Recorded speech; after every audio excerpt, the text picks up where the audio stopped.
So, let's talk about castor oil packs and how they've been used for lung cleansing over the years. Castor oil has been around for ages as a natural remedy for all kinds of issues, like skin conditions, and even for liver and gallbladder detox. But one of the more powerful ways to use it that's recommended by Edgar Cayce is for waste elimination and boosting lymphatic circulation, especially with the help of castor oil packs.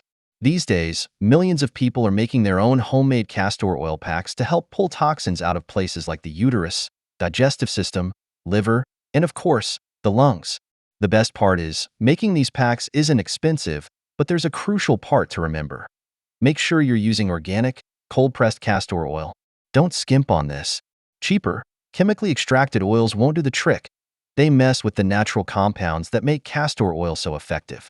When you go for cold-pressed oil, you're getting all those vital nutrients like phytonutrients, undesalinic acid, and especially ricinoleic acid, which are great for your body.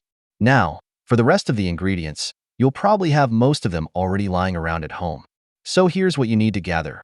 A towel that you don't mind getting stained, since the castor oil can make a mess. 8 ounces of certified organic cold-pressed castor oil, which is key for getting all the good stuff your body needs. A towel-sized piece of cotton flannel to cover the pack once it's all ready. Several 12-inch by 6-inch strips of cloth from an old 100% cotton or flannel shirt.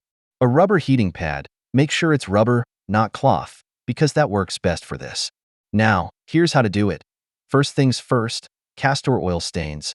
So lay down a towel wherever you plan on lying down, like your bed or sofa. Then, carefully heat about 8 ounces of castor oil in a pot on the stove, making sure it's warm but comfortable for your skin.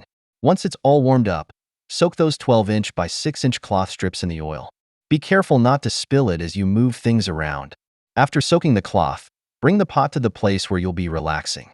I recommend using a plastic glove to handle the oil-soaked cloths, just to keep things clean. Lie down on the towel, and then take 3 to 4 strips of the cloth and place them over your chest and sides, covering your lung area. Do this on both sides, and then cover everything with the larger cotton flannel piece. Put your heating pad on top and let it sit for about 1 to 2 hours. You can alternate the heating pad between your right and left sides during this time. It's believed that the heat from the pad, along with the castor oil, helps break up and draw out stored toxins and congestion from your lungs, giving you a deeper cleanse.